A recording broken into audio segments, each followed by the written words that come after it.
Good evening, folks. I truly believe that only Roger Moore and Mark Savage can carry off a white tux.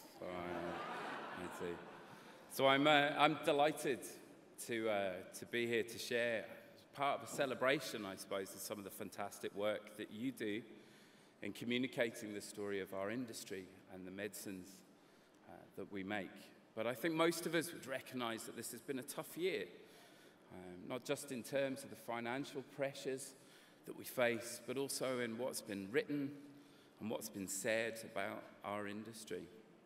And there are challenges that we need to address, but in all of the noise, I think there is a story that perhaps has been lost. So tonight I've been asked to tell my story, well, not my story, I suppose, but Hamish and Aoife's story.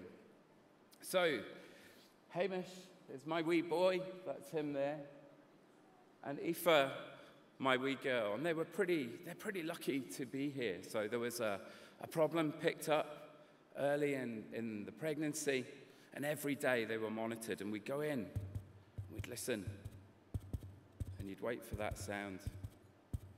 And then one day we went in, and we went to listen, and there it was, and it stopped. And the next few hours were a blur, to be honest. I kind of can't remember it, but I can remember it. It was corridors and doors and sights and gowns and sounds and smells and things. And there were 28 people in the operating theatre, which is never a good sign. And at 1:46, Hamish arrived, screaming his head off.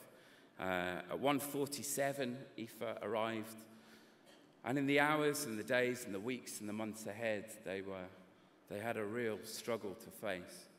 Because Hamish was £1.9 when he was born. My ring went over his leg as his ID bracelet in the hospital. Aoife was huge. She was £3.2. They were resuscitated 67 times in their first 3 weeks.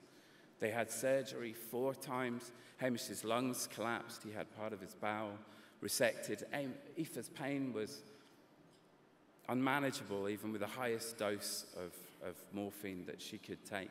There were 7 months in ICU and nearly 2 years in and out of hospital. And there were 3 things that made a difference to Hamish and Aoife. So the first was they're really tough. They fought and they fought when I definitely would have given up. And I was really proud, or I am very proud of them for that. And the second, of course, was the skill and the love and the care and attention that the health professionals involved with their care came. But the third one, well, that was the life-saving, innovative medicines that you guys in this room were a part of creating. So is there anyone here that works for GSK or has worked with GSK? It's okay to wave, it's fine, right? Thank you. You made the wide-spectrum antibiotics that saved both of their lives on a number of occasions. Anyone from AstraZeneca or worked with AstraZeneca? Hi, good to see you. You made the heart medication that kept Aoife with us on 2 occasions. Johnson & Johnson? Yeah, good. I see people at the back. You made the sutures that are hopefully still in Hamish. AbbVie? Anyone? I see. Hi, guys. Thank you very much. You made the respiratory medicine that stopped them getting a potentially fatal RSV. And I could go on and on and on and on. Around 40 interventions from people in this room that had a direct impact. And this, for me, is the story that has got lost a little this year. And as the communicators of our industry, it's your challenge, it's all our challenge to tell that story, not just because it's a story of innovation and scientific breakthrough, or that it's saved millions of lives, not even because it's had a global health impact, but it's because it's Hamish and Aoife's story. It's the story that took them from this to this, and it's the story...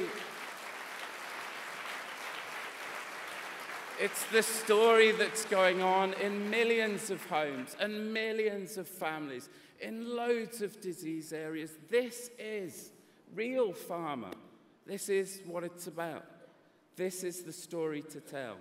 You are part of this story, and I and Hamish and Aoife, we all thank you for it. Enjoy your evening. Thank you.